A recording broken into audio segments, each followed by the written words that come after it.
6 people sit on a dais behind a long white desk. On the wall behind them are the words United Nations Climate Change and UN Climate Change Conference UK 2021 in partnership with Italy. A drawing of the Earth is also on the wall. Figure 16. One U.S. Secretary of Agriculture Tom Vilsack and leaders from across the globe discuss public-private investment and cross-sector partnerships in a climate-smart agriculture and food system at the COP26 in Glasgow, Scotland, on November 4, 2021. Credit: 20,212,204 OSEC UNC 6 by U.S. Department of Agriculture/Flickr, public domain. Chapter outline. 16. 1. The origins of international political economy. 16. 2. The advent of the liberal economy. 16. 3. The Bretton Woods institutions. 16. 4. The post-Cold War period and modernization theory. 16. 5. From the 1990s to the 2020s. Current issues in IPA. 16. 6. Considering poverty, inequality, and the environmental crisis. Chapter written by Emilia Barreto Carvalho. The 26th UN Climate Change Conference of the Parties, COP26, occurred in Glasgow, Scotland, in October and November 2021. The main goal of the summit was to foster collaboration between governments, businesses, and civil society, and to propel action to tackle the climate crisis. 1. The conference was widely reported in both traditional media and non-traditional media, as discussed in Chapter 12. Traditional media is characterized by mass communication efforts and professional journalism. The main traditional media outlets include newspapers, magazines, radio, and television. With increased use of the internet, smartphones, and social media platforms, non-traditional media has become increasingly powerful. Whereas professional journalists cover the news for traditional media outlets, non-traditional news coverage may be led by any individual with a smartphone and internet access. Non-traditional outlets, such as Twitter, Facebook, Instagram, and TikTok, are particularly salient with specific niches of the public. That the results of the COP26 were reported on in traditional outlets like CNN, the Associated Press, the BBC, and Al Jazeera, as well as non-traditional outlets like TikTok, Twitter, Instagram. More than 318 posts are tagged COP26, 2, and Facebook, more than 160. People have posted using the hashtag COP26, suggests that the public is concerned with the environment. 3. The COP26 summit produced an official agreement, and governments pledged to commit to adaptation, mitigation, and conservation efforts on methane, coal, transportation, and deforestation. These pledges could help the world prevent global warming from exceeding 1.5 degrees C above pre-industrial levels, a goal the majority of climate scientists involved with the COP26 consider challenging but possible. 4. While some governments have agreed to tackle the climate crisis, others have avoided making any commitments. Governments play the commitment versus avoidance game because environmental policy, like every other kind of public policy, requires costs to achieve benefits. For example, certain types of environmental regulations, the body of taxes and tariffs, quotas, subsidies, and regulations governments issue to promote environmental protection, increase the costs of industrial production. In a globalized economy, higher production costs make it more difficult for firms to sell their products in a competitive international market, especially if the regulations are adopted domestically but not internationally. In situations like this, a factory that cannot compete may be forced to close its doors, and if this happens, workers become unemployed. 5. That is, workers pay a high cost. On the other hand, environmental regulations promote environmental quality. If a factory emits fewer pollutants, the quality of the surrounding environment increases. The community in the factory's vicinity reaps the benefits of less pollution. Better environmental quality contributes to improved health conditions. However, the causal impact of this environmental regulation in the promotion of a healthier environment is difficult to prove. The connection between the extent to which changes in pollutant emissions can improve or exacerbate the health of community members is complex. Many variables impact both environmental quality and the community's health. To make things even more difficult, If you consider the market share of this factory in a country and compare it to the global market, the proportional environmental benefit of this environmental regulation may seem small. Environmental regulations present a trade-off. They promote environmental quality 6, but they may cause unemployment, at least in the short term. Environmental quality is a widespread benefit. The entire community profits from it, even if each element of the community profits only a little bit. On the other hand, unemployment is a localized cost, and unemployed workers lose a lot. As a result, labor unions, workers, and business parties commonly refer to environmental regulations as job-killing regulations, and thus tend to oppose them. 7. In short, because environmental policies redistribute economic costs and environmental benefits across different groups in society, they face strong opposition, even if, as responses to the COP26 indicate, the general public is concerned about the environment. 8. Given the complexity of designing environmental policies, governments consider the redistribution of costs and benefits and play the commitment versus avoidance game based on how much their constituents, or voters, stand to win or lose with environmental regulations. The ways in which public policies redistribute costs and benefits across domestic and international actors are at the core of the study of international political economy, IPE. This chapter presents a panoramic view of the development of the field from the 16th century to the present. The discussion begins with a brief historical overview, which is then followed by an analysis of some of the most debated issues in the field. Learning outcomes. By the end of this section, you will be able to define international political economy, IPE, describe mercantilism, define wealth according to the mercantilist theory.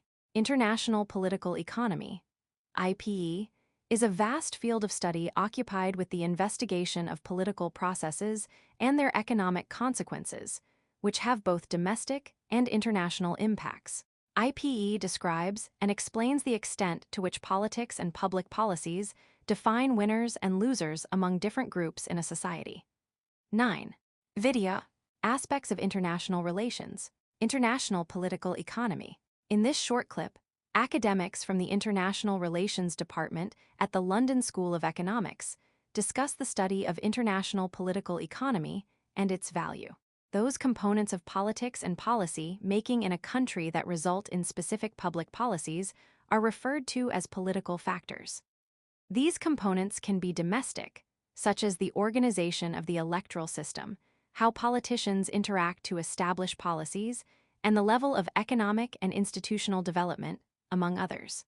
They can also be international, like, for example, the pressure toward globalization and trade liberalization since the 1990s. Domestic and international political factors compel politicians to establish certain public policies. Public policies invariably promote wealth redistribution in societies.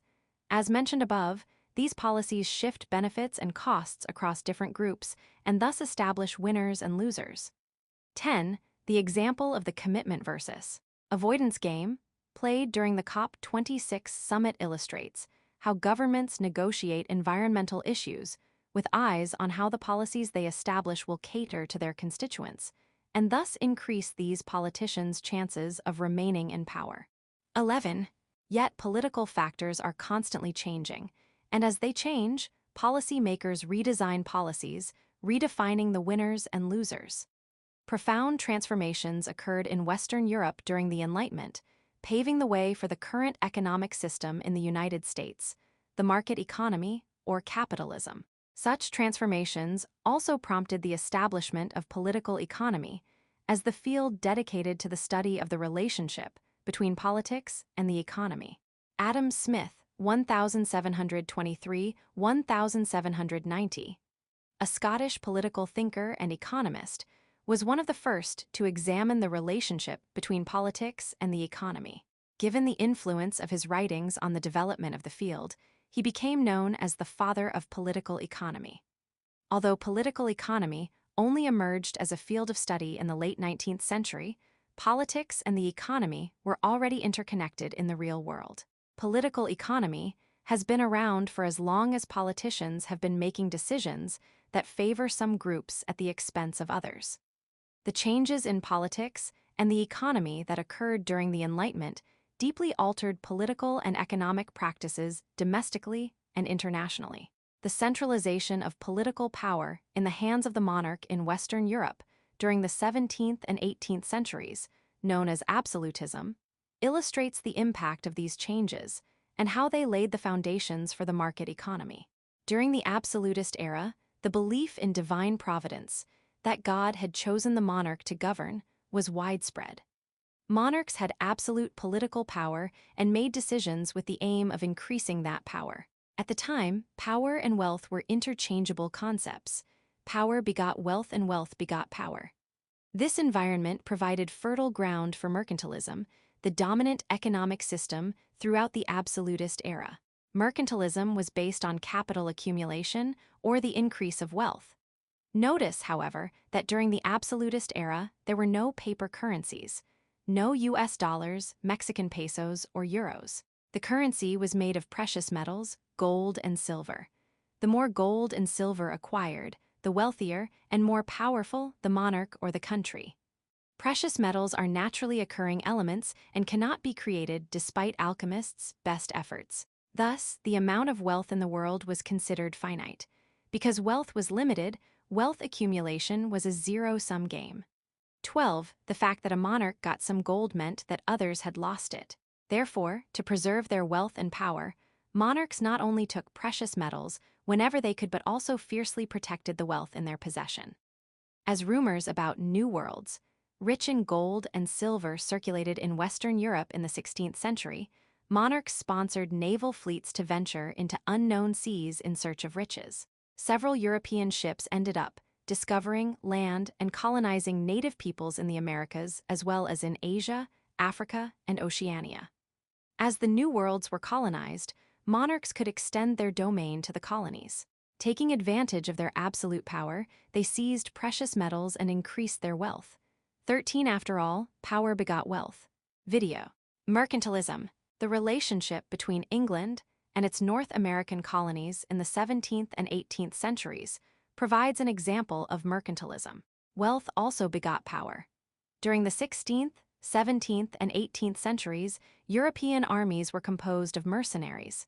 14. In times of impending war, monarchs would hire soldiers to defend their countries. The more wealth a monarch possessed, the more soldiers they could afford, and thus the higher their chances were of winning the war and maintaining their power. 15.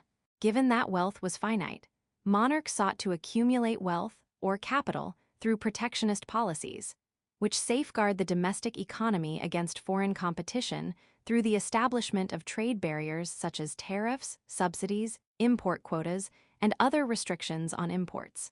The rationale behind protectionist policies is that as a country's balance of trade, or the difference between the value of exports and imports in a given period, maintains a surplus, the country accumulates capital. Protectionist policies limited trade across countries and thus suppressed any incentives for industrial innovation and market development. Economic activities during the absolutist era were extremely limited.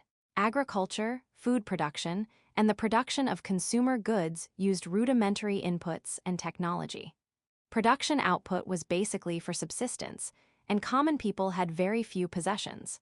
Only the royal family and the aristocracy had access to the few goods available for consumption, while the majority of the population did not consume much.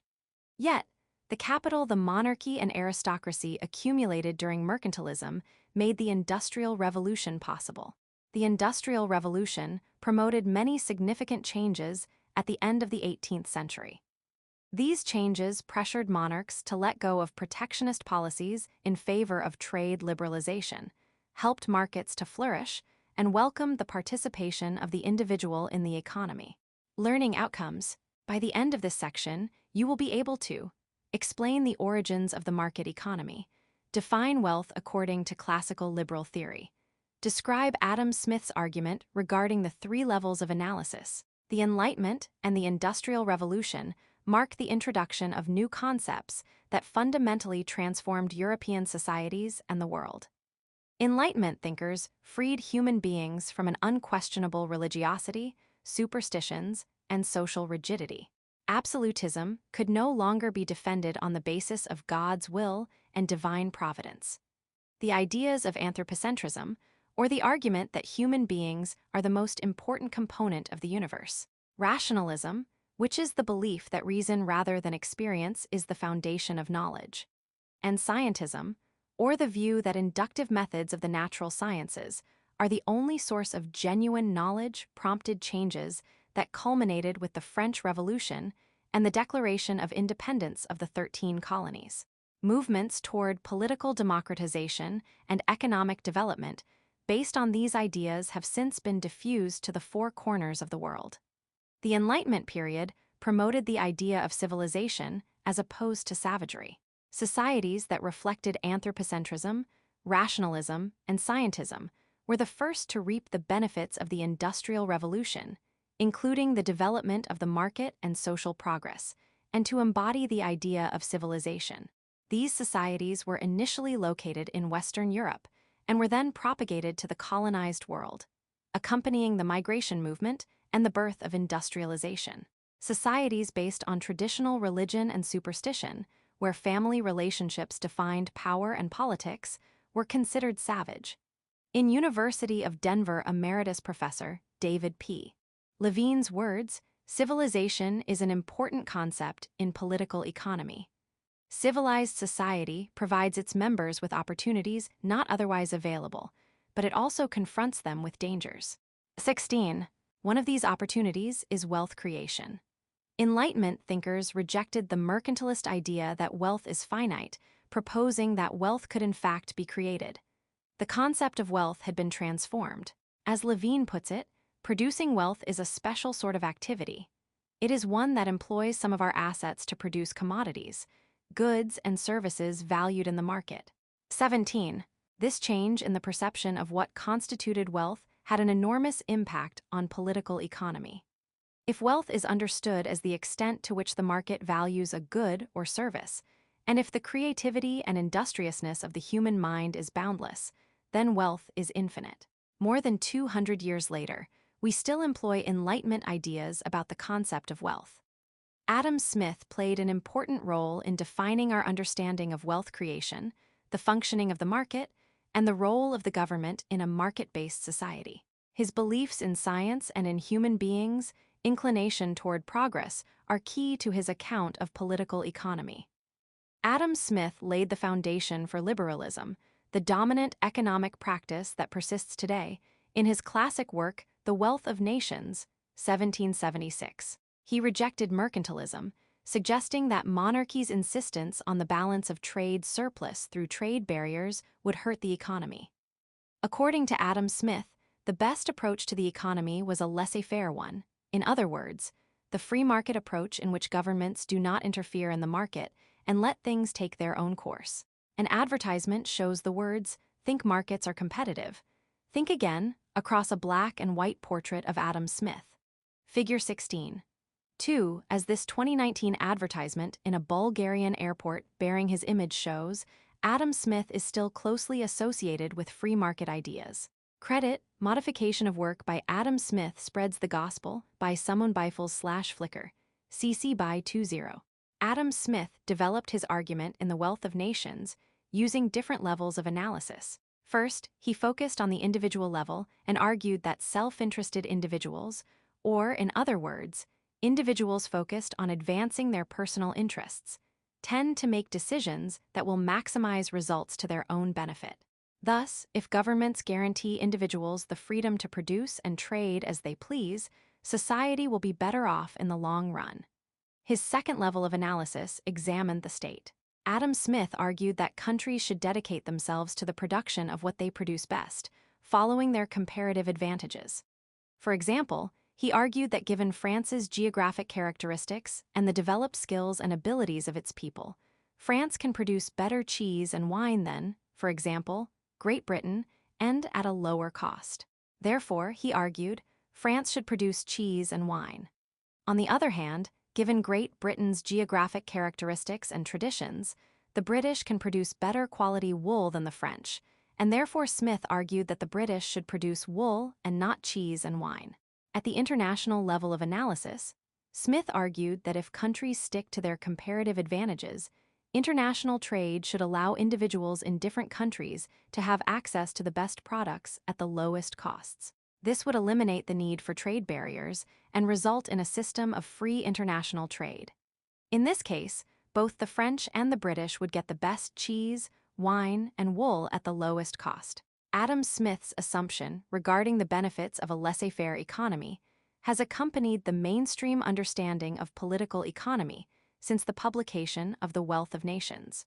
According to Adam Smith, the accumulation of capital in pre-industrial societies allowed for the emergence of the Industrial Revolution, which produced consumable goods for society and elevated the quality of life of industrialized nations. The ideas promulgated by Adam Smith and other political economists slowly promoted trade liberalization in Europe. Britain moved toward free trade in the 1780s with the repeal of the Corn Laws, trade restrictions such as tariffs and quotas on imported corn and food. The Corn Laws intended to keep corn prices high and favor domestic producers of food. Several European states followed Britain's move and similarly promoted trade liberalization. Nevertheless, Britain returned to protectionist policies during the Napoleonic Wars, 1803–1815, a series of battles fought by the French Empire and its allies, led by Napoleon I, against several European countries that formed various coalitions. The costs of war are high, and as war expenses accumulated, the British government levied tariffs on imported goods to generate revenues and pay for the costs of war. The end of the Napoleonic Wars culminated with the Congress of Vienna, 1814–1815, a peace conference to reconstruct European relations after the downfall of Napoleon I. The Congress of Vienna led to the Concert of Europe, a general consensus to promote equilibrium among the five great European powers: Austria, France, Prussia, Russia, and the United Kingdom. It prevented another war from breaking out in Europe from 1815 to 1914. The Concert of Europe period saw the flourishing of trade liberalization. Moreover, improved technology and the advent of new players in the international commodities market increased competition, and domestic pressure in favor of protectionist policies led the recently unified Germany to defect from the free trade regime and return to protectionism in the 1870s. In general terms, international trade picked up from the late 19th century until World War I. After World War I, protectionist policies became the rule again until the end of World War II, when the bases of the current international financial system were established. Learning outcomes. By the end of this section, you will be able to describe the context of the creation of the Bretton Woods institutions, explain the origins and missions of the IMF, World Bank, GATT, and WTO. At the end of World War II, the United States had a huge surplus in the balance of trade. Exports of military equipment and consumer goods to the Allied powers grew the American economy toward a pronounced recovery from the Great Depression. A severe financial crisis sparked by the 1929 stock market crash in New York that led to bank closures and high unemployment. The U.S. government was aware of its military capabilities and advantageous economic position, especially in relation to destroyed Europe and Japan. As a result, the United States took a leading role in creating the post-World War II International Order, an order that was expected to maintain peace and economic prosperity in the world. As the end of World War II was imminent, representatives of the United States and Great Britain met to discuss the post-war international order.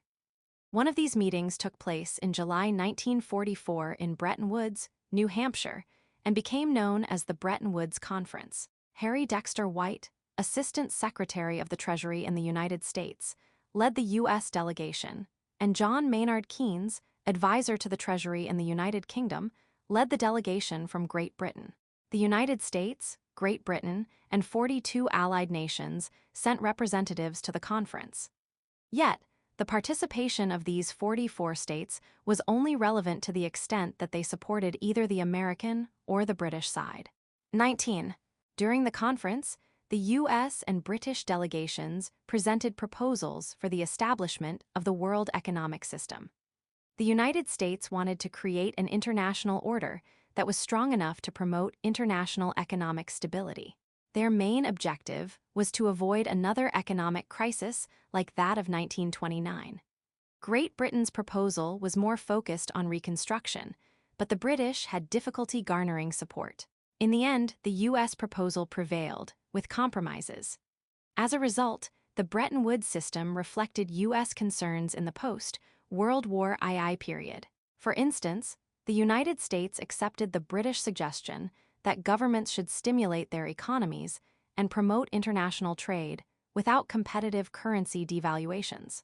According to the British delegation, if state governments followed this prescription, the world economy would be in balance, and a future crisis like the one of 1929 would be averted.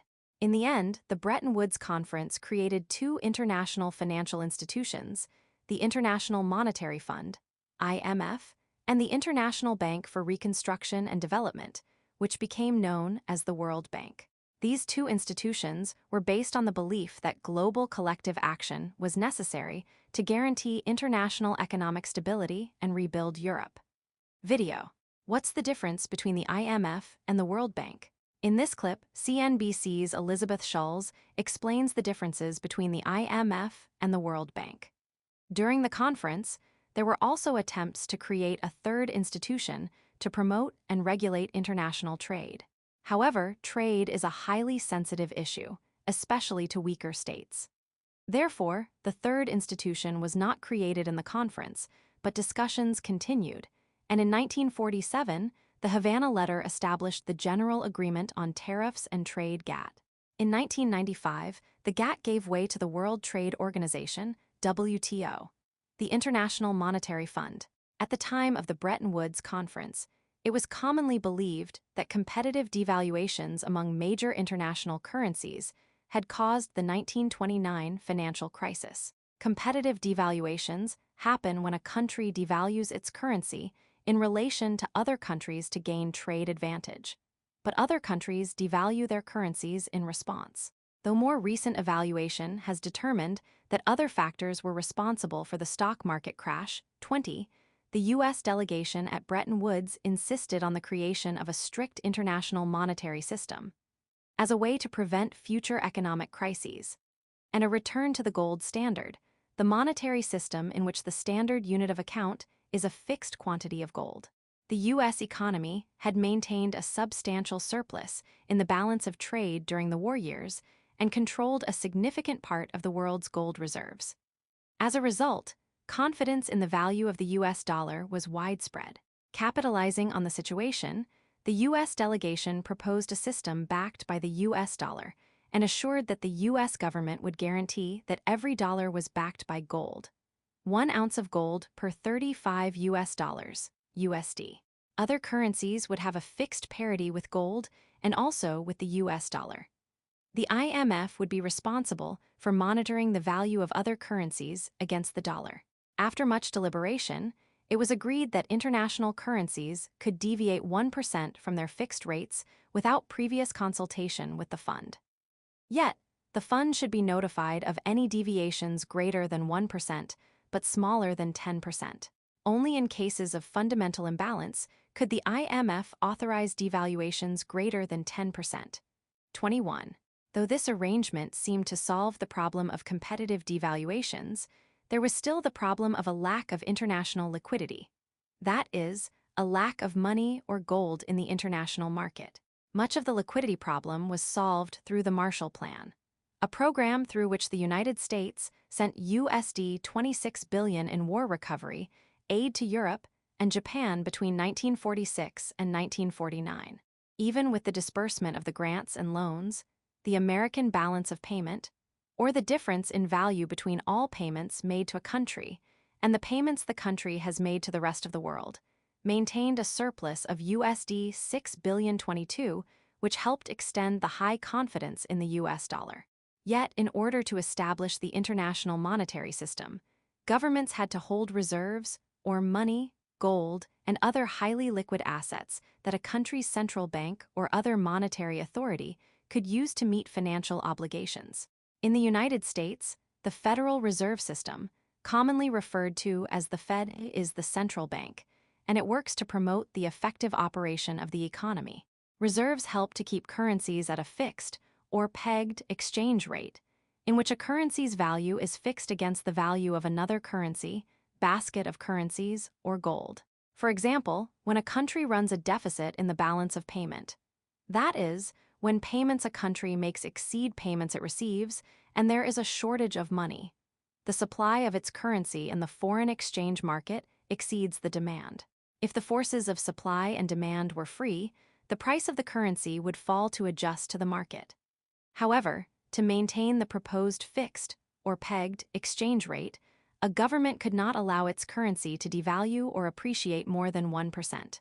Thus, in cases when the forces of supply and demand threaten the price beyond the 1% margin, the government should intervene in the international market to buy back its currency, using its reserves in dollars or gold until the price of supply and demand restabilize.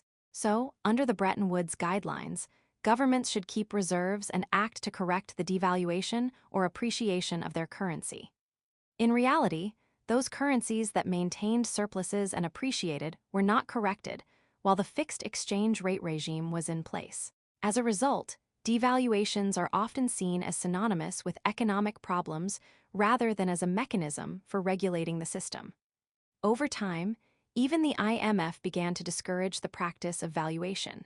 The IMF's original role was to maintain the parity between the US dollar and other currencies, while eliminating currency exchange restrictions, and thus facilitating the expansion of international trade. This was called the Bretton Woods system. Delegates to the Bretton Woods Conference decided that when a country joins the IMF, an initial quota would be assigned. The IMF has used a quota formula to assess a country's position in relation to members of comparable economic size and characteristics, and thus establish the quota. The quota determines the member's maximum financial commitment to the IMF and its voting power, and it has a bearing on the member's access to IMF financing.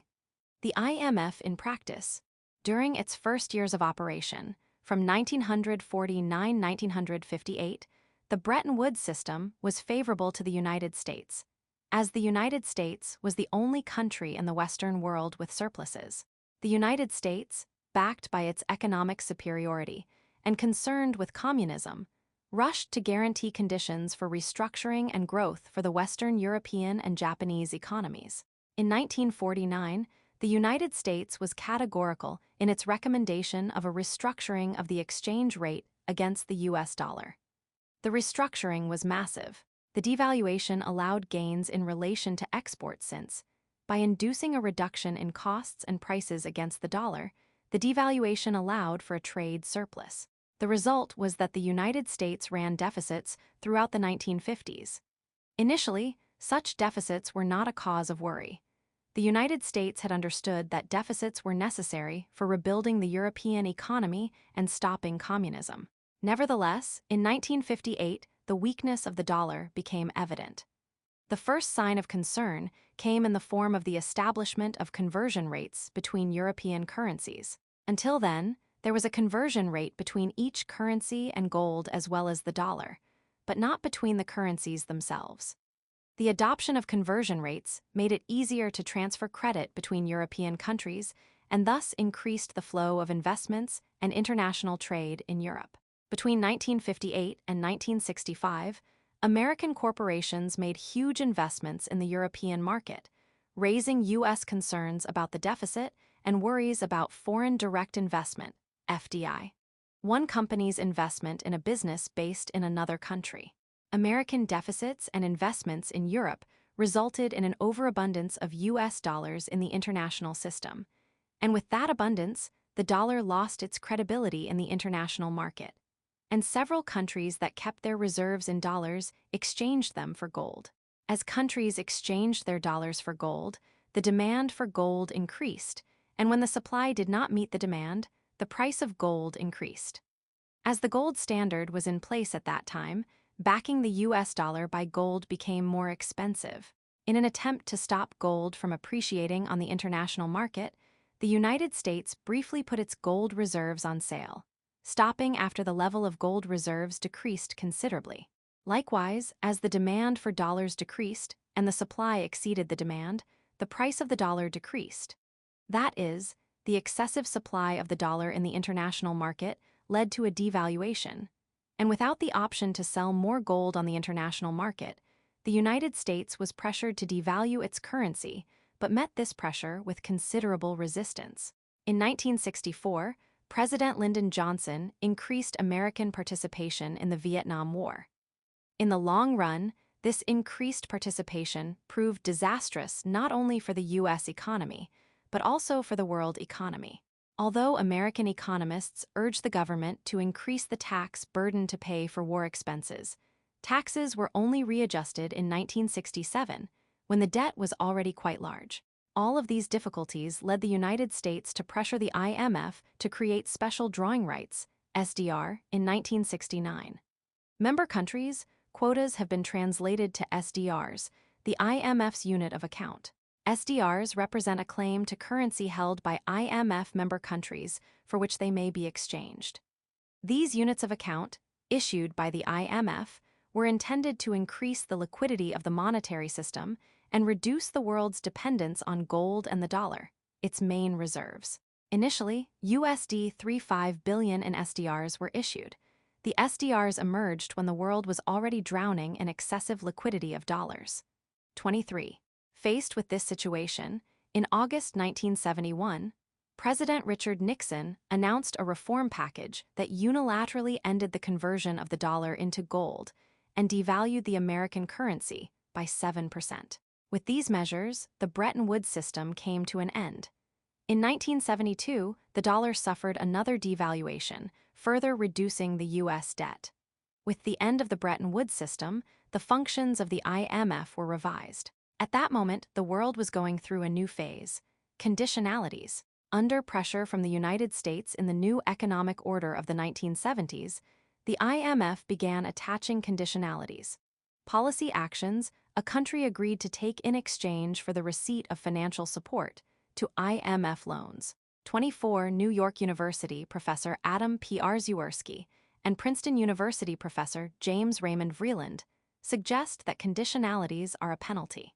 25 This conception makes sense if you consider that the poorest countries seek the IMF's assistance more often than the richest ones. 26 These countries' pressing needs for credit put them in a vulnerable position, especially when conditionalities follow a one-size-fits-all approach that forces strict monetary and fiscal policies on every borrower, irrespective of a particular borrower's circumstances, as critics like Columbia University professor Joseph E. Stiglitz 27 contend. However, more recent literature has shown that the IMF does tailor conditionalities to each borrower.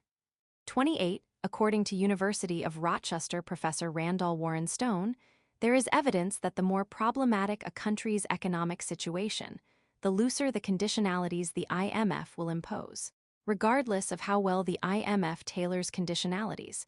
Because borrower countries cannot opt out of them, they can be seen as a way IMF programs limit these countries' sovereignty. In the early 1990s, developing countries facing balance of payments problems, currency devaluation, and macroeconomic instability turned to the IMF seeking credit and advice. 29 IMF bureaucrats and representatives of member countries responded with a program designed to promote economic stability. The program, which became known as the Washington Consensus, was intended to promote fiscal balance, sound macroeconomic indicators, increased participation in the international flow of goods and services, and, ultimately, growth and development. Conditionalities function as a guarantee that a loan will be repaid, but the IMF is not an ordinary creditor, and developing countries with economic imbalances seek more than the fund's credit. They seek credibility, since the IMF's decision to lend sends a message to the international community, including financial markets, about its trust in the borrower's ability to overcome the crisis. For that reason, when the fund disperses a loan, it has high expectations that borrowers' economic performances will improve. Such expectations appease financial investors' uncertainties about the market, and investments are more likely to return. Nevertheless, the fund puts its reputation at risk. Although the fund's image and reputation suffer from eventual disastrous outcomes of the implementation of market and financial reforms in certain countries, it is not always clear whether the IMF's policy recommendations or domestic government's ability to implement economic policies are to blame. In any case, such disastrous outcomes represent obstacles in the pathway to a prosperous global economy. Video: A brief history of the world's trade wars. In this video, Princeton professor and IMF historian Harold James talks about the history of trade wars in the 20th century and how the IMF was set up to deal with them. The World Bank, the IMF, was the apple of the United States, and its creation consumed a majority of the time at the Bretton Woods Conference. The creation of the World Bank was only discussed in the last few days. Under John Maynard Keynes's guidance, it was established that the bank's original role would be to help rebuild the economies of countries devastated by war and to promote the economic development of developing countries. The bank's first loan was to France, and loans to other European countries ensued.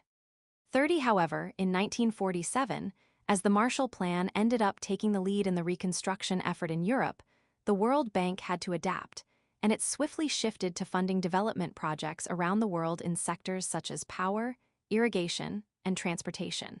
In 1948, Chile was the recipient of the bank's first loan to a non-European country in the amount of USD 13.5 million for hydroelectric power generation. 31. In the 1970s, about 780 million people in developing countries, excluding China and other centrally planned economies, were living in extreme poverty, without basic human necessities like food, clean drinking water, sanitation, and shelter. In a speech in 1973, World Bank President Robert McNamara first described this condition as absolute poverty. 32. In response to the situation, the World Bank turned its focus to directly helping the poor. In the same speech, McNamara communicated the World Bank's twin goals of accelerating economic growth while reducing poverty. The incorporation of these concepts in the bank's mission transformed it into the institution focused on poverty alleviation and development promotion that it is today. 33.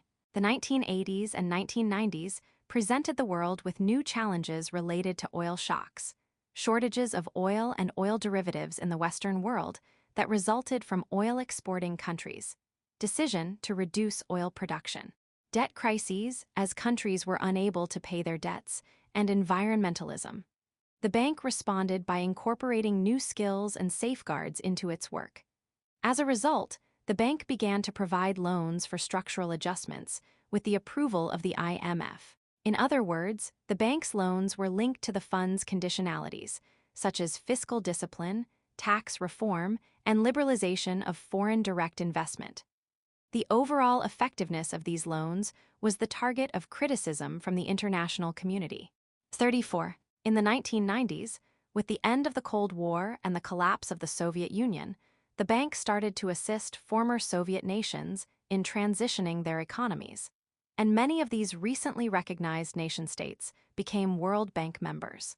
During this time, the bank also started to focus more closely on safeguarding the environment through sustainable development and poverty reduction. A graphical visualization shows the number of people in the world who lived in extreme poverty between 1820 and 2015. In 1820, there were just under 1 billion people in the world, of which the large majority lived in extreme poverty. By 2015, there were just over 7 billion people in the world. Less than 1 billion of these people were living in extreme poverty. For this graph, extreme poverty is defined as living on less than $90 international dollars per day. Figure 16. 3. The number of people living in extreme poverty has been declining since the 1990s. Credit: World population living in extreme poverty, World, 1820 to 2015, by Our World in Data, CC by 4. 0. In the late 1990s, the World Bank refocused its efforts on conflict prevention, post-conflict reconstruction, and development promotion. The period brought concern about the impact of corruption on the success of lending operations, which led the bank to sponsor an anti-corruption strategy. The mid-2000s brought the idea of the World Bank as a knowledge institution, an institution that collects and publishes data and reports. And by 2010, the bank initiated a more transparent approach to development by providing policymakers in borrowing countries with reliable debt information to help them make informed borrowing decisions. For instance, following the Millennium Development Goals in 2000 and the Sustainable Development Goals in 2015, the World Bank stressed community-driven development, the safeguard of vulnerable groups, and the impact of, mitigation of, and adaptation to climate change. 35. From the GATT to the WTO. The Bretton Woods Conference was expected to establish a third institution, the International Trade Organization, ITO, to promote international trade and economic cooperation. Even though the institution was not created during the conference, negotiations aimed at its creation continued. In December 1945, following the end of World War II, 15 countries engaged in talks to move away from protectionist policies, which had been the norm since the early 1930s, and to promote trade liberalization. The talks produced an agreement with about 45,000 tariff concessions, preferential rates on taxes or duties to be paid on imports, which marked the beginning of the General Agreement on Tariffs and Trade GATT. 36. At the time the deal was signed in October 1947, the team had expanded to include 23 members. The deal came into effect in June 1948. Negotiations to establish the ITO continued at the UN Conference on Trade and Employment in Havana, Cuba, in late 1947, less than a month after the GATT was signed. Curiously, the GATT included provisions for the relationship between the GATT and the ITO, but also for the GATT's role in the case that the ITO ended up not being established. All 23 GATT signatories participated in the Havana Conference. Their initial goal was to create the ITO as a specialized agency of the United Nations. The plan envisioned a powerful ITO that would regulate trade and labor and engage in commodity and international investment negotiations, among other responsibilities. The ITO charter was agreed to in Havana in March 1948, but it was never ratified in some relevant countries, including the United States. Though the U.S. government had been a driving force during negotiations, the ITO faced serious opposition in the U.S. Congress. 37. In 1950, when the U.S. government announced that it would no longer pursue congressional ratification of the ITO charter, the ITO was dead. As a result, the GATT became the multilateral instrument regulating international trade from 1948 until the WTO was established, almost 50 years later, in 1995. 38. During this period, the GATT's principles remained faithful to its origins, and the efforts to reduce international tariffs were unabated. GATT signatories met in a series of multilateral negotiations, commonly known as trade rounds, Table 16. 1. Some of the most relevant advances in international trade liberalization were agreed to in these rounds. Sections on anti-dumping or tariffs imposed on imports to increase their prices to market value, and development promotion were included in the 1960s and in plurilateral agreements between a small number of signatories, 39 in the 1970s. In fact, the Tokyo Round, 1973-1979, was the first major attempt to confront non-tariff trade barriers, trade restrictions such as quotas, embargoes, or sanctions. The last round, the Uruguay Round, 1986-1994, resulted in a new set of agreements, including the creation of the World Trade Organization. 40. The GATT was a relevant instrument to international trade liberalization from the late 1940s to 1995. While the GATT was in place, there was a continuous reduction of tariff and non-tariff barriers across the globe. The increase in the volume of international trade surpassed production growth. That is, more unfinished products were traded among countries. The participation of developing countries in the Uruguay Round indicated that the GATT was recognized as relevant to multilateral trade. Year location, subjects discussed participating countries: 1947 Geneva, Switzerland tariffs 23, 1949 Annecy, France tariffs 13, 1951 Torquay, England tariffs 38, 1956 Geneva, Switzerland tariffs 26, 1960-1961 Geneva. Switzerland Dillon Round tariffs 26, 1964-1967 Geneva.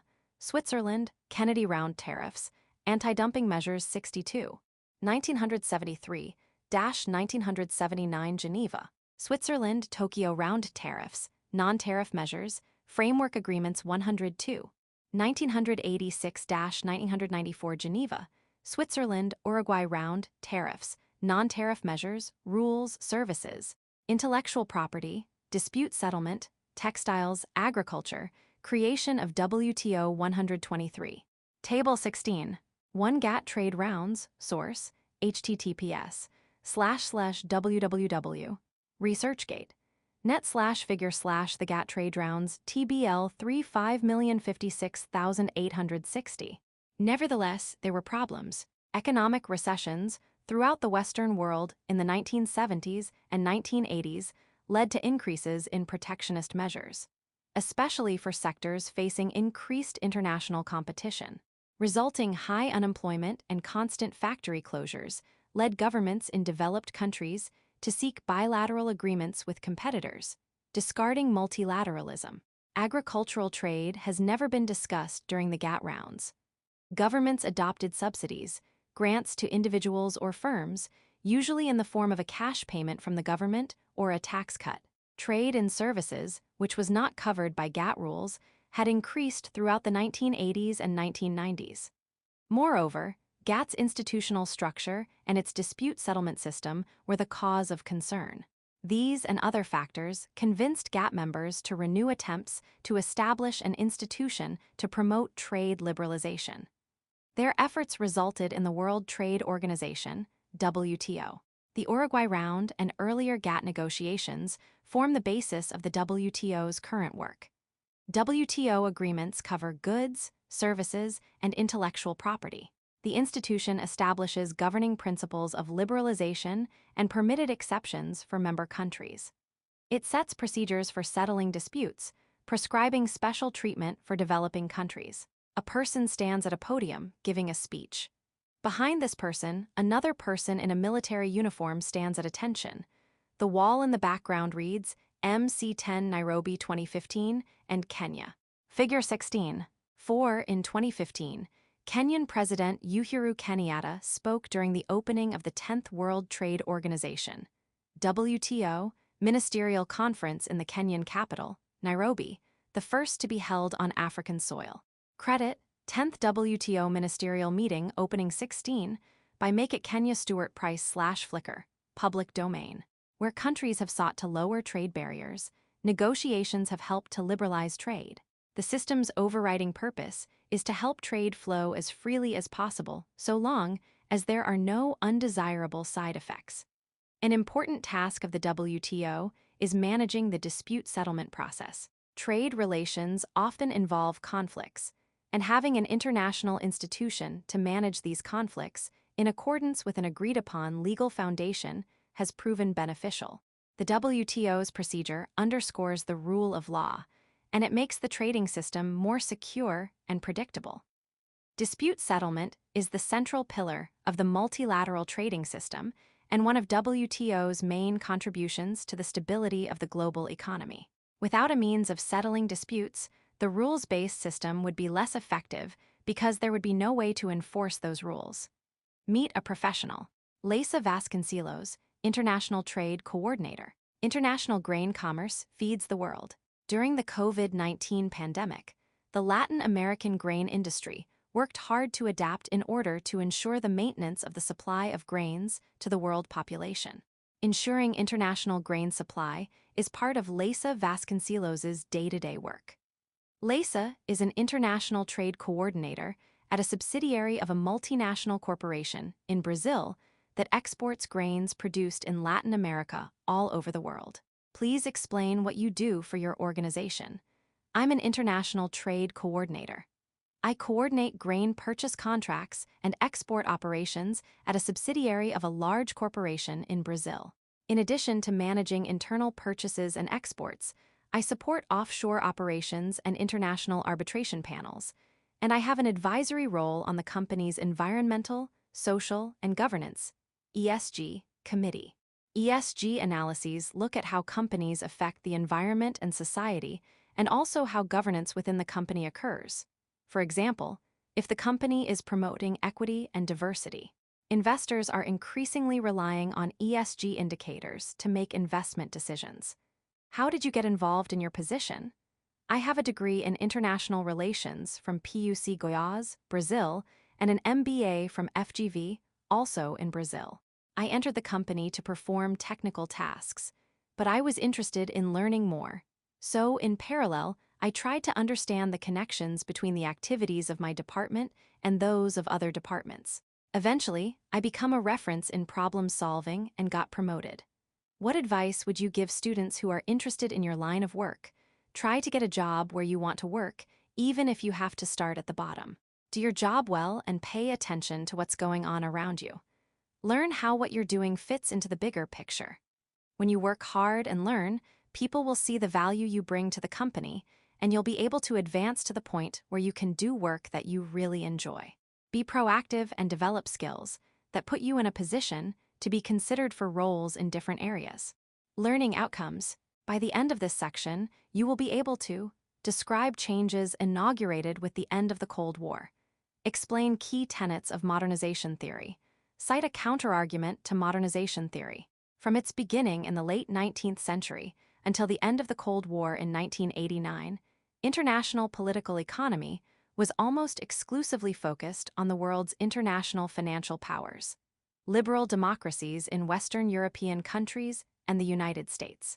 The majority of the research and discussions in the field did not include countries in regions that had different political and economic systems. Even when these other countries participated in international relations, as was the case in the Bretton Woods Conference, they were considered mere spectators. The preferences of Western financial powers dominated the agenda. 41. During the Cold War, economic transactions between the East and the West were very rare. Western liberal democracies interacted among themselves, and Eastern socialist republics did the same. The majority of international trade took place between the United States and European countries. However, the end of the Cold War highlighted the economic and political issues countries in other regions of the world, such as formerly communist and Latin American countries, were facing. With the end of the Cold War, the focus of IPI shifted from an exclusive interest in developed Western nations to promoting development across developing countries in different regions.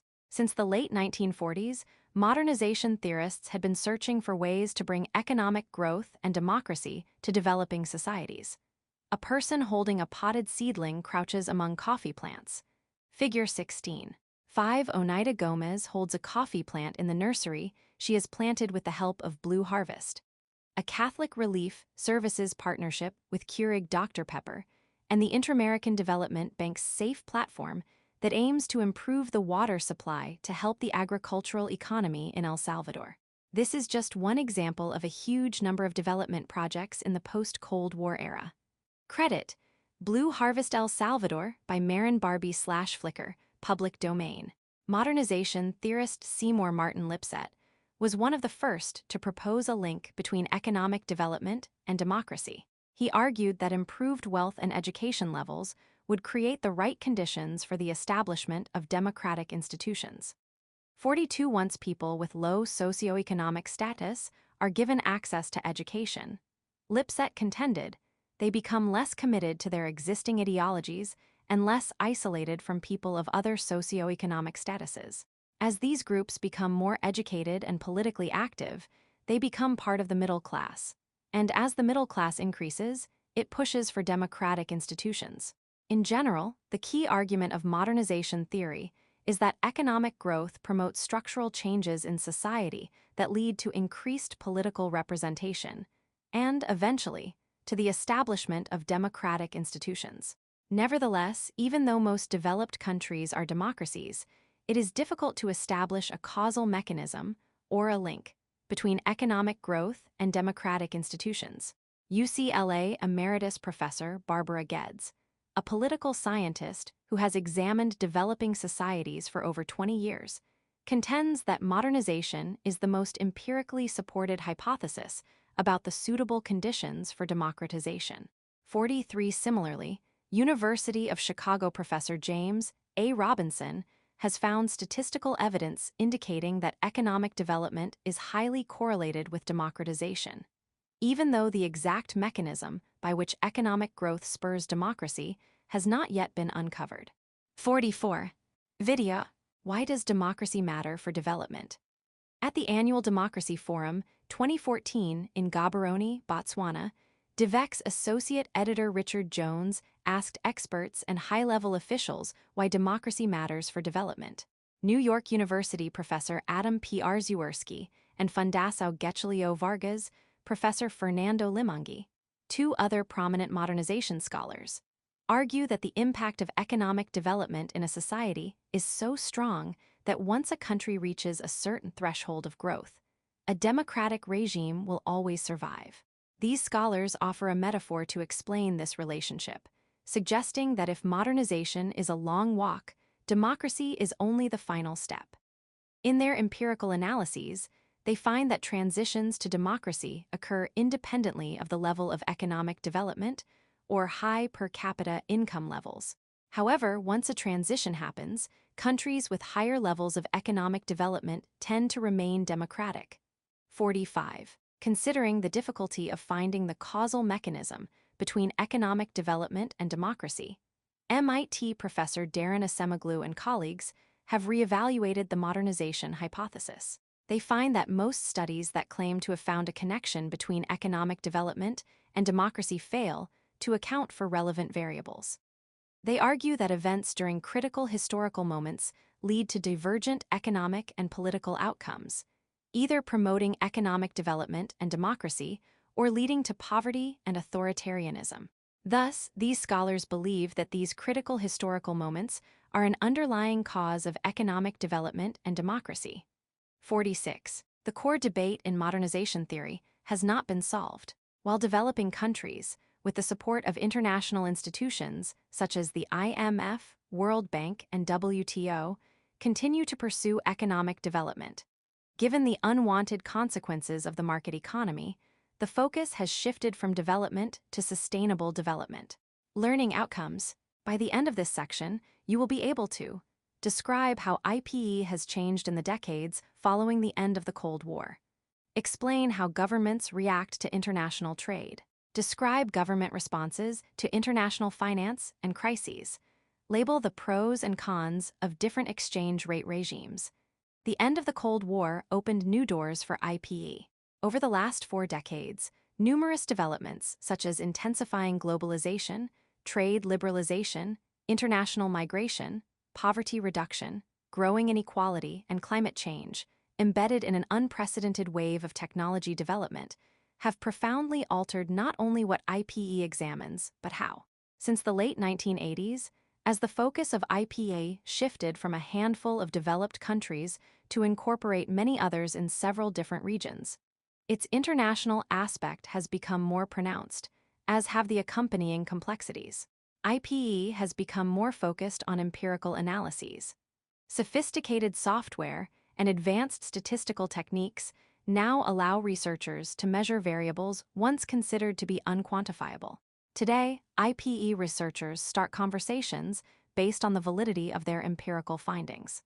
3 key issue areas have risen to prominence in contemporary IPE: globalization and international trade, international finance and crises, and exchange rate regimes. In keeping with trends in IPE, this chapter examines these issues through an empirical rather than a historical lens. Globalization and international trade. The international system pressures states to act in ways that promote the dissemination of international norms.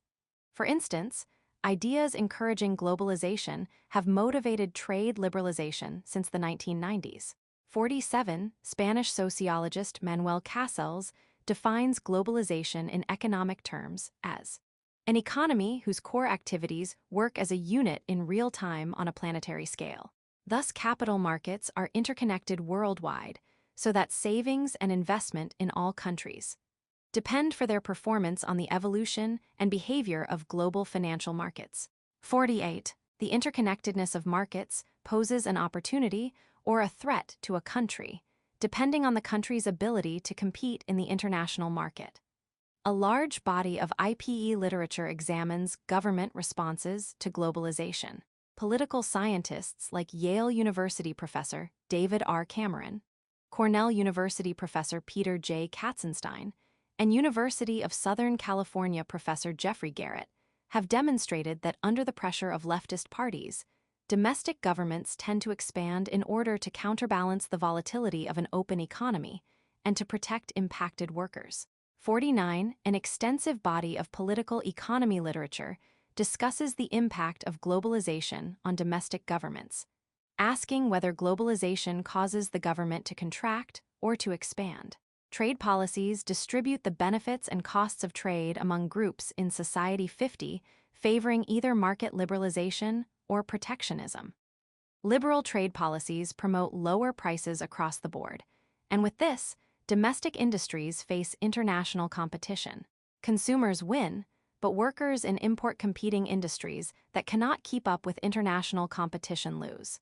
On the other hand, protectionist trade policies safeguard import-competing industries that are unable to compete internationally but increase prices to consumers. That is, while trade liberalization promotes widespread benefits with localized costs, protectionism does the opposite.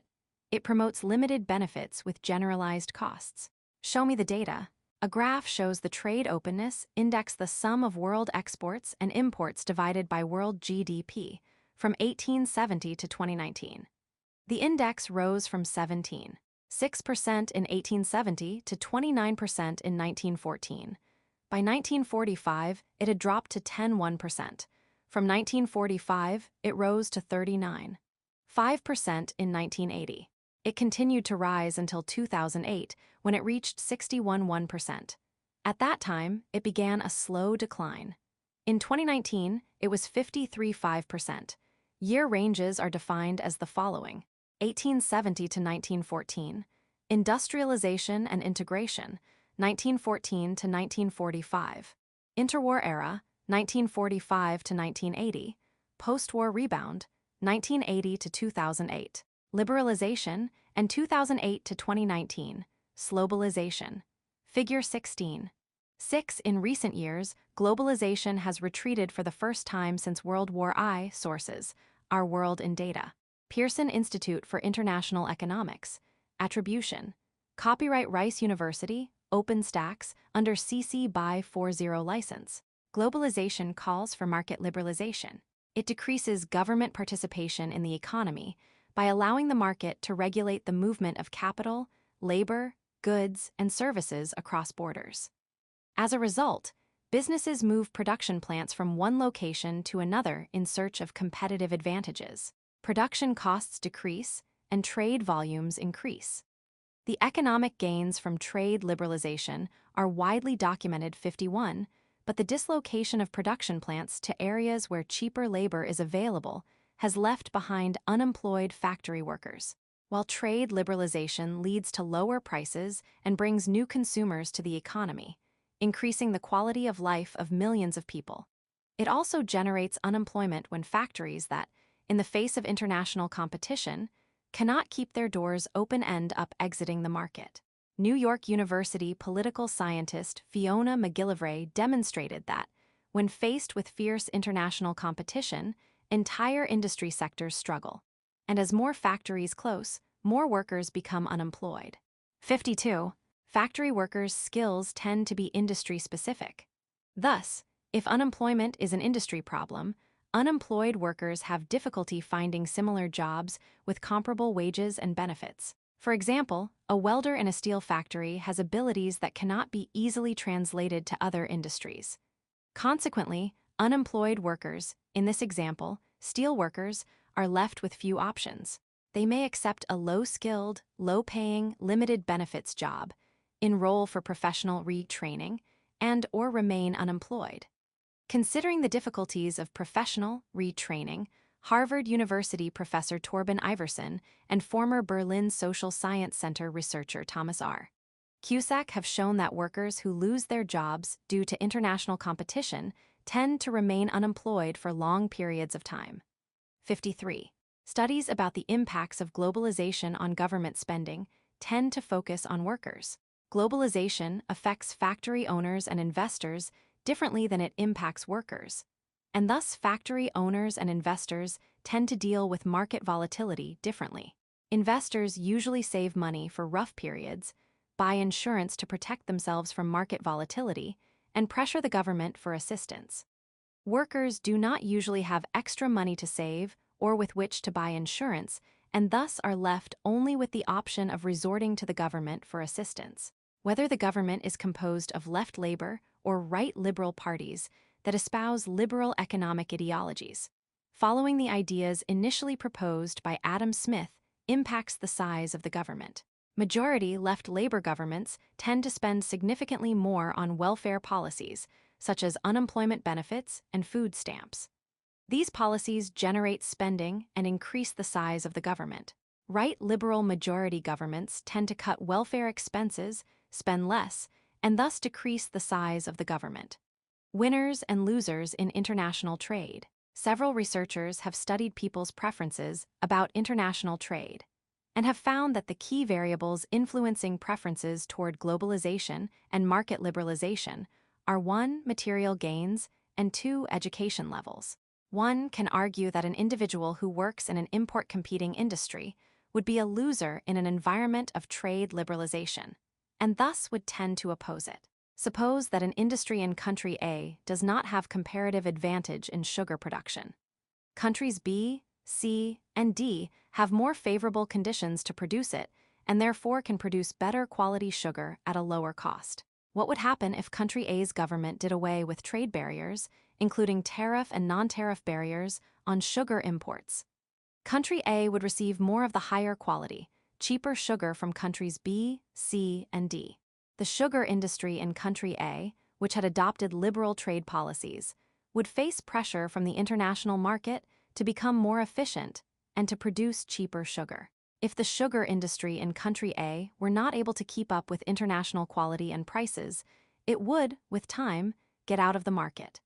Consumers in country A would not buy sugar from country A producers. They would prefer the better quality and cheaper sugar from countries B, C, and D. Sugar producers and workers in country A would be worse off in the short term and would close their doors, and workers would lose their jobs. Though workers would suffer, the country as a whole would get better sugar at a lower price. And this is why, economically speaking, trade liberalization tends to favor markets in general as they promote better quality and/or lower prices. Suppose a person works in the sugar industry in country C. If world governments do away with agricultural trade barriers, sugar producers in country C would sell their product on the international market. Both landowners and agriculture workers in country C would be better off. As a result, people who work in export industries tend to favor free trade policies. Some scholars argue that people's opinions on trade policy also depend on education levels. Educated or highly skilled, individuals tend to be more likely to favor trade liberalization. Although trade liberalization generates winners and losers in particular industry sectors in the short term, such as export or import industries, the preferences of high-skilled individuals toward trade do not go hand in hand with their personal material gains or losses. Some possible explanations for this seemingly irrational behavior include the fact that these high-skilled individuals may find other jobs with relative ease in different industries, and the fact that they also tend to reap the benefits of better quality and cheaper exports in the domestic market. Yale University professor Kenneth F. Sheave and Dartmouth professor Matthew J. Slaughter illustrate the argument that a person's level of education heavily influences their perceptions of trade liberalization. 54, they surveyed individuals in the United States and found that individual preferences toward trade policies are a function of both material effects and skill levels, measured as educational attainment or occupation. Fiscal and municipal management specialist at the Inter-American Development Bank, Martin Ardenaz, Columbia University professor M. Victoria Murillo, and University of Houston professor Pablo M. Pinto replicated Sheave and Slaughter's survey in Argentina and also found that support for economic integration depends on both material effects and education levels. 55. Suppose that the United States is country A in the example above. That is, although the United States does not have a competitive advantage in sugar production, it produces it anyway. The sugar industry creates several jobs and supplies a considerable portion of the sugar consumed in the country. However, given that the United States does not have a comparative advantage when it comes to sugar production, the sugar produced in the United States is more expensive than the sugar produced in a country with a comparative advantage in sugar production, like Brazil, for example. Therefore, to make sure that sugar made in America can compete in the market, the U.S. government subsidizes its production. These types of subsidies are payments or incentives the government grants to firms in the form of cash payments or tax cuts. Subsidies can be used to promote industry sectors considered relevant to a country, such as the sugar industry in the United States. In the end, although Americans pay higher prices for sugar, some American jobs are kept. If the government eliminated sugar subsidies, consumers would pay lower prices, but sugar producers and workers would be forced out of the market. International finance and crises. Financial crises are a regular feature of the international economy. Retraction, and sometimes recession, follow cycles of economic expansion and growth. When a crisis hits, it can have dire consequences, including effects like capital flight, the large-scale exit of money from a country as a result of market uncertainty, decreased investments, unemployment, and economic contraction. In such situations, governments take actions to lessen the negative effects of the crisis and to reverse the downward trajectory of the economy. IPE examines the economic consequences of government actions. When financial crises like the American financial crisis of 2008, which is considered the worst since the Great Depression, do occur, governments are limited in the ways they can respond to them. 56. The politics that led to the 2008 financial crisis had their roots in George W. Bush-era tax cuts and the increased international borrowing of the early 2000s. The international inflow of money to the United States made it easy for the government and individuals to borrow at low interest rates. Intense borrowing created huge deficits in the balance of payments. At one point, the United States had debts equivalent to 5% of its gross domestic product, GDP, the sum of everything produced in a country in a given period. A similar level of debt would certainly affect the reputation of other countries, especially developing ones, making it more difficult for them to get loans. 57, but creditors decided to overlook the situation when it happened in the United States. The extensive amount of money that poured into the market stimulated the American economy. People were consuming a lot, the demand for imported goods and services rose, and housing prices skyrocketed. 58. Politicians like former United States Federal Reserve Chairs Alan Greenspan and Ben Bernanke refused to acknowledge these warning signs. They suggested that high debt and an overstimulated economy could indicate bumps ahead in other economies, but not in the United States. Greenspan, Bernanke, and their followers made the case for an economic American exceptionalism, but in the end, the United States was not entirely different from other countries in the world. 5 protesters hold up signs. The largest sign says, "Jail the bankers, not the homeowners." Figure 16. 7 protesters rally in Minneapolis calling for accountability in the banking industry, the prosecution of bankers for the 2008 financial crisis, and relief for families and communities devastated by foreclosures. Credit rally to demand accountability from the financial institutions and legal action against bankers by Fibonacci Blue/Flickr, CC by 20. A slowdown in economic activity opened up the doors for a financial crisis that deepened with massive capital flight. In the end, fiscal and current account deficits were indeed indications of a serious financial crisis ahead.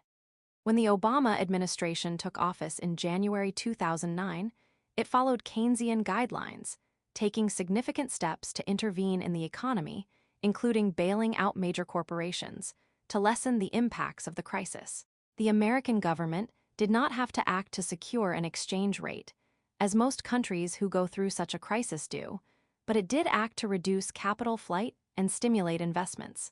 domestic actors called for unemployment stabilization and eventual deficit reduction.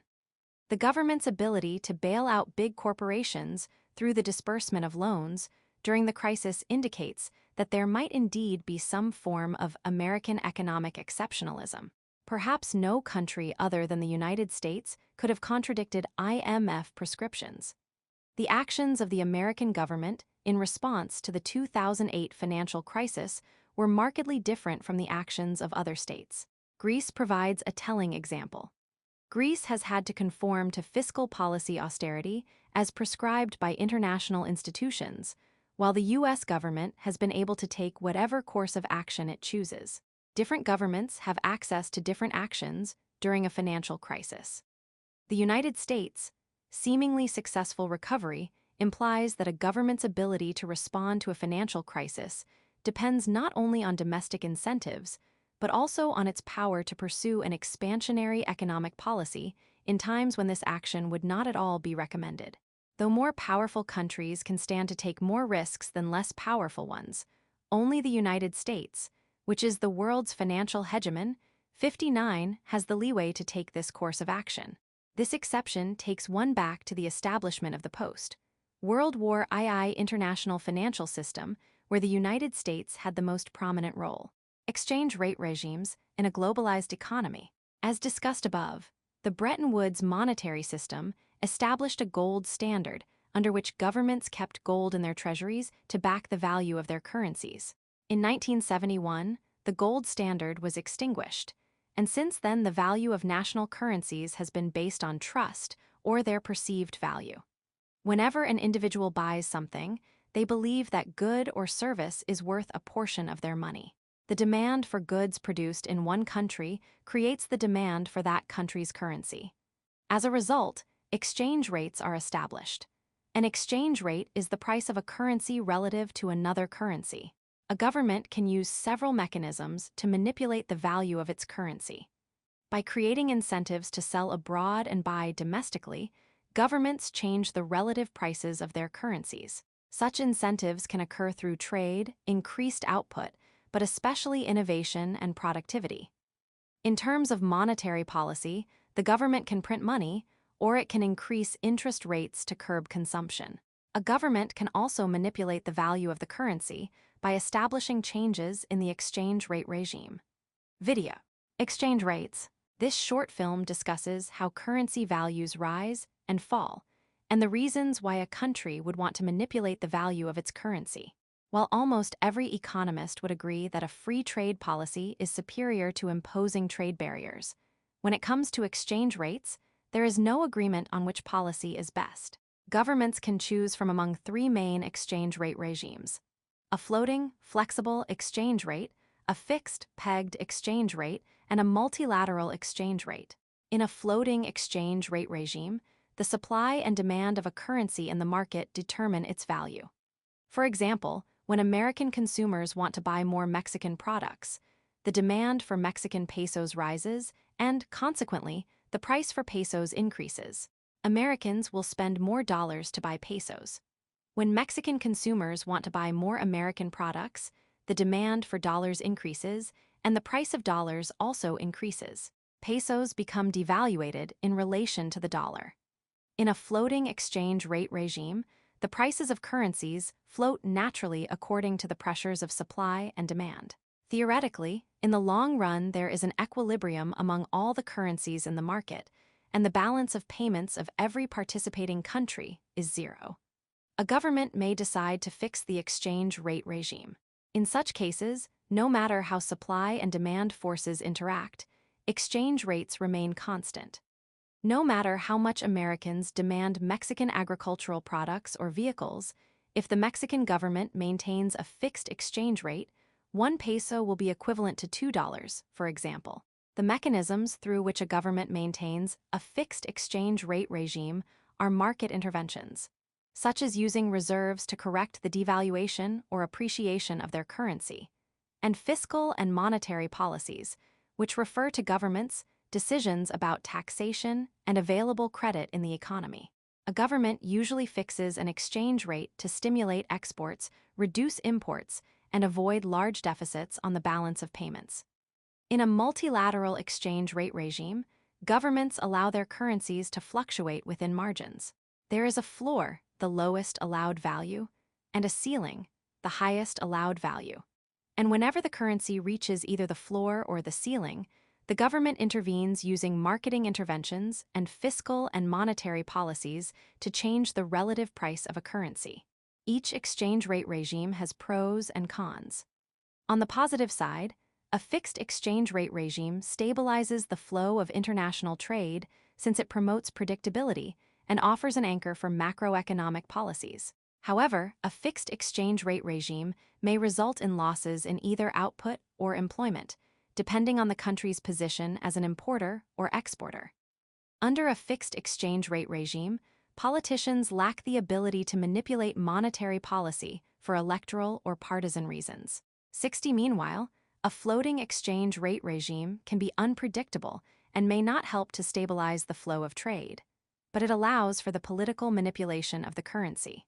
A politician's incentives to manipulate a currency may conflict with what is best for the economy or with societal preferences. For example, prior to an election, a politician may promise not to fix the exchange rate regime. Although fixed exchange rates bring stabilization, they tie the government's hands when it comes to the manipulation of the currency. Exchange rates are more likely to be fixed in the aftermath of elections. When politics and the economy interact, how interest rates should be balanced is unclear.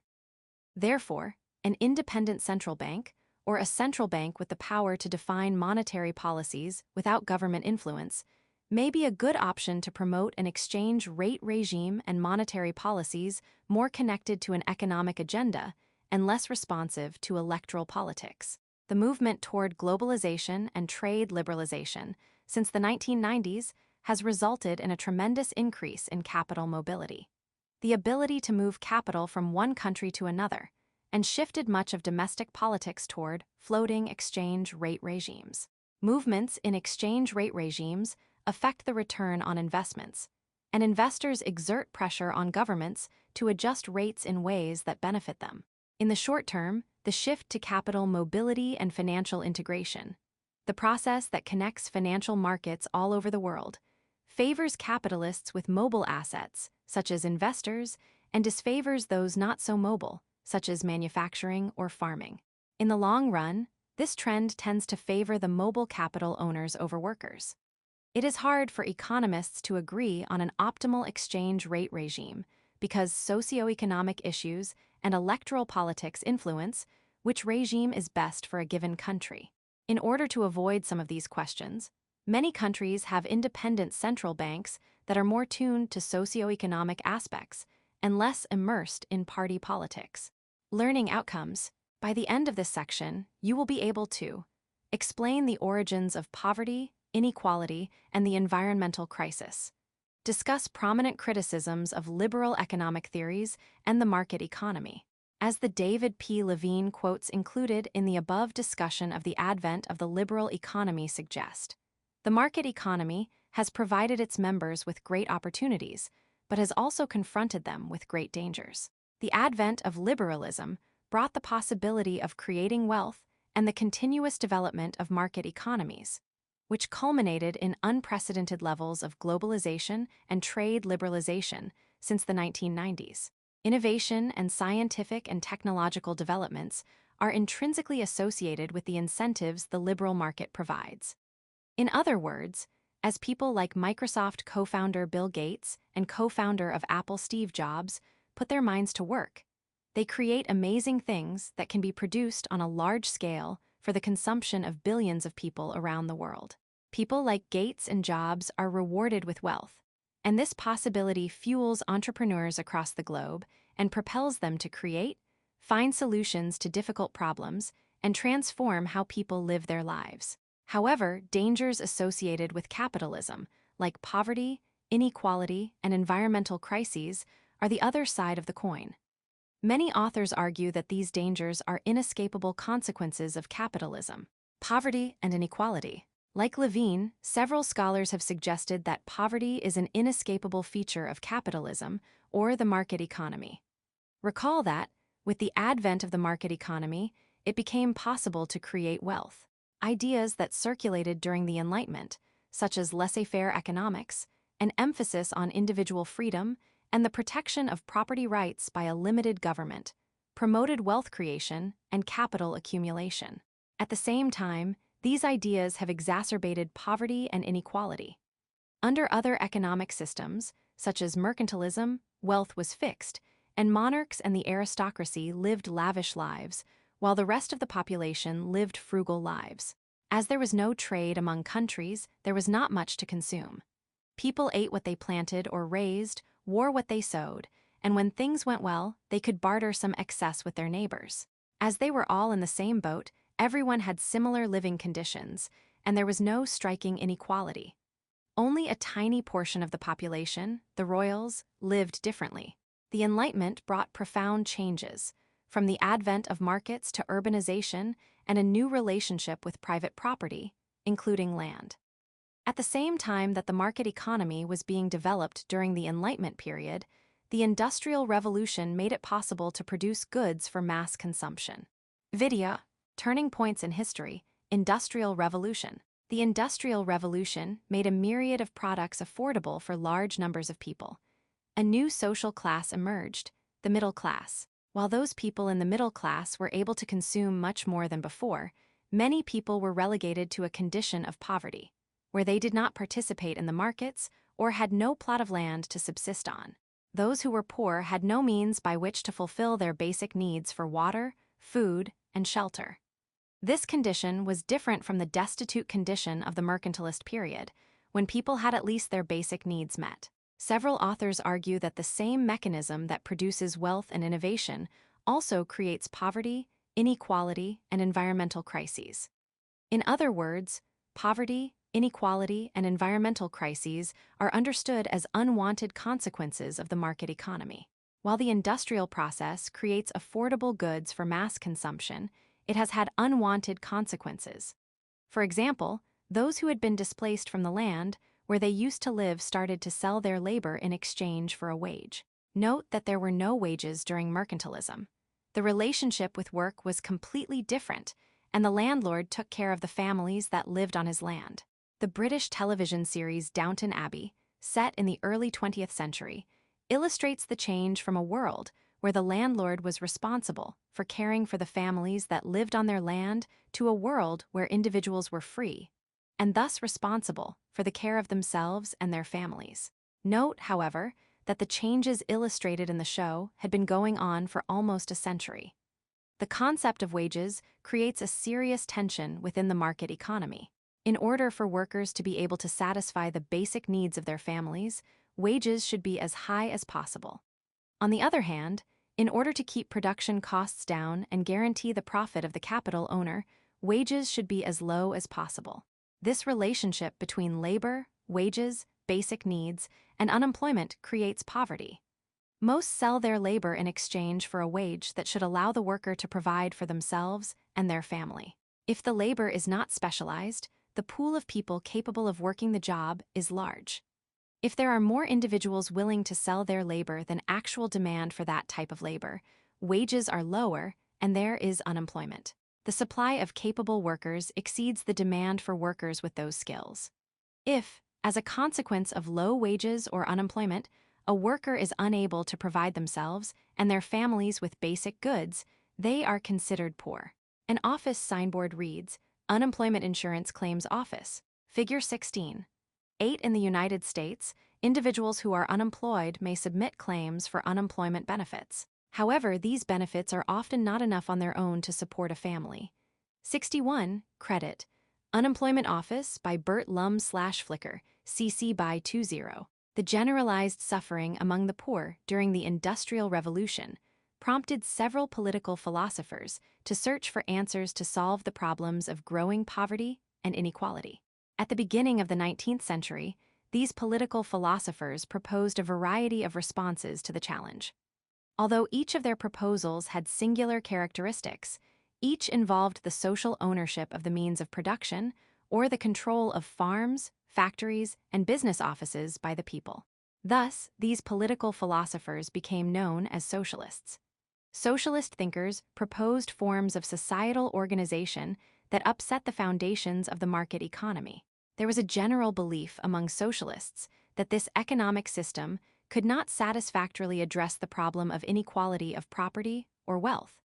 And thus they proposed not only the social ownership of the means of production, but also a stronger government to coordinate and redistribute wealth in society. These ideas are in striking opposition with the classical liberalism advanced by Adam Smith, which promoted a laissez-faire economy, a free market with minimal government intervention. Though many people associate socialist thinker Karl Marx with socialism or communism, the majority of his work concerns the market economy. Marx contended that, in order to end the exploitation of the proletariat 62 by the owners of the means of production, workers should unite and rebel against the capitalists. While society prepared for the advent of communism, 63, a dictatorship of the proletariat, a socialist state, should govern. Several countries underwent socialist revolutions in an attempt to implement socialist ideals at the expense of the market economy, individual freedoms, and property rights protected by a limited government. Unlike socialist thinkers, some contend that poverty and inequality can be overcome from within the capitalist system. One of the most renowned proponents of overcoming poverty through technology development and investments, Jeffrey Sachs, authored The End of Poverty, published in 2005, which heavily influenced the global fight to overcome poverty. In the book's foreword, music celebrity and philanthropist Paul David Hewson, better known as Bono, writes, "We are the first generation who can unknot the whole tangle of bad trade, bad debt, and bad luck. The first generation that can end a corrupt relationship between the powerful and the weaker parts of the world, which has been so wrong for so long." 64 in the book, Sachs contends that our generation is heir to 2.5 centuries of economic progress. 65, that is, since the Industrial Revolution and the Enlightenment in Europe, economic and technological developments have made it possible to meet basic human needs globally. Given this opportunity, in order to end extreme poverty, Sachs calls for a commitment to embrace the Millennium Development Goals. Raising the voices of the impoverished, redeeming the role of the United States in the world, adapting the roles of the IMF and the World Bank, strengthening the United Nations, and promoting science and sustainable development. 66 Sachs hoped that, by committing to these goals, the world could eliminate poverty by 2015. Sachs's standpoint represents a moral commitment to end poverty within the capitalist system. Poverty did not end by 2015, but the world has made progress toward the goal. Globalization and trade liberalization have increased since the 1990s, and both developed and developing countries have taken part in the process. Developing countries' gains as a result of trade liberalization since the 1990s are in the billions of dollars added to GDP growth. 67. Economic integration has pulled billions of people out of poverty and increased their quality of life. The global poverty rate, defined as the percentage of people living at USD 190 a day or below, decreased from about 35% in 1990 to about 10% in 2017. Over the same time period, the number of people living at the global poverty rate has also consistently decreased, from nearly 2 billion to close to 689 million. 68. However, climate change, the COVID-19 pandemic, and other challenges threaten efforts to eradicate poverty. These threats jeopardize the attainment of the World Bank's goal of bringing global extreme poverty to less than 3% by 2030. Global economic growth was predicted to decrease by 5.2% in 2020, the largest drop in 80 years. More importantly, the severity of the world's situation in the face of the pandemic has the potential to erase the gains of years of poverty eradication efforts. While COVID-19 triggered the trend reversal, its effects have been intensified by armed conflict in some countries and the growing impact of climate change worldwide. 69. The pandemic-induced economic slowdown may have a lasting impact on international investment levels, remittances, and the labor force skills and overall health of millions of people who are now unemployed, as well as on learning outcomes, affected by school closures and the adaptation of educational practices, such as online courses and supply chains. 70 world leaders, governments, international institutions such as the World Bank, celebrities, NGOs, and private individuals are fighting to prevent COVID-19 and its consequences from reversing efforts to eradicate poverty. 71. The environmental crisis. In the contemporary economy, almost any imagined good can be produced for mass consumption. These goods are frequently manufactured, processed, or assembled in distant countries using parts from several other countries, and once ready, they are shipped to stores around the world. This production process uses raw materials, labor, often cheap labor in developing countries, and energy, including the energy used for transportation. While this process creates affordable goods for mass consumption, it has undesirable consequences. In addition to contributing to poverty and inequality, this system also does harm to the environment. As factories burn fossil fuel to generate energy and power machinery, greenhouse gases, GHG, are emitted into the atmosphere. The Intergovernmental Panel on Climate Change, IPCC, considers the cumulative release of GHG since the Industrial Revolution to be the main cause of climate change. 72. In short, the environmental crisis is another unintended negative consequence of the market economy. Literature on the possible ways to deal with the environmental crisis can be divided into two broad currents of thought. Some scholars propose that, in order to overcome the crisis, society must alter the mechanisms that generate it, and since the crisis is caused by the unwanted consequences of industrial production, these scholars argue for degrowth, a decrease in economic production and consumption levels. That is, to these scholars, slowing down industrial production and facing economic degrowth is the only way forward if the world hopes to counteract climate change. 73. Video. Degrowth, is it time to live better with less? Advocates of degrowth say it is time to embrace a model that prioritizes social and ecological well-being over accumulation and consumption. Another group of scholars claims that the mechanisms that generate the crisis may be altered through sustainable development. These scholars argue that it is possible to combine economic growth and environmental quality as long as the production process is improved through innovation, technology development, and regulatory intervention. The UN, the EU, and many governments support this argument. The prevalent idea is that as countries increase production efficiency through the development of green technology, global society may overcome the environmental crisis. 74. For a long time, the unwanted consequences of industrial production have been largely neglected. This is due in part to skepticism about climate change. 75, but mostly to the costs associated with addressing them. In economic terms, the level of industrial output in a market is determined by supply and demand. Factories produce goods to meet the needs and wants of consumers. Traditionally, factories have incorporated the private costs of production into their prices. These costs include, for example, raw materials, labor, rent, utilities, and depreciation. However, these factories have not typically included the social costs of production into their prices. The social costs of production include costs related to social and environmental requirements, such as occupational injuries, deforestation, air, water, and land pollution, acid rain, and GHG emissions.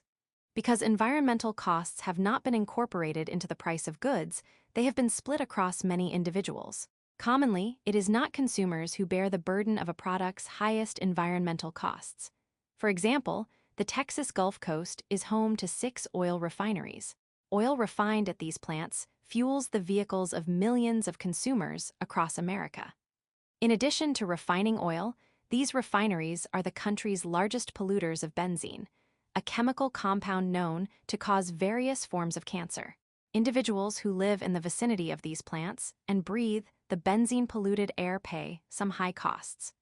They are more likely to develop forms of cancer associated with exposure to benzene than individuals that live further away from the plants. 76. So, the individuals who live near these refineries pay the highest environmental costs, while the benefits of cheap gas are spread among millions of American consumers. If the environmental costs of production were included in the price of gas, it would be much more expensive. When only the private costs of production are added to a goods price, the market reaches one price. However, the inclusion of social and environmental costs shifts this price.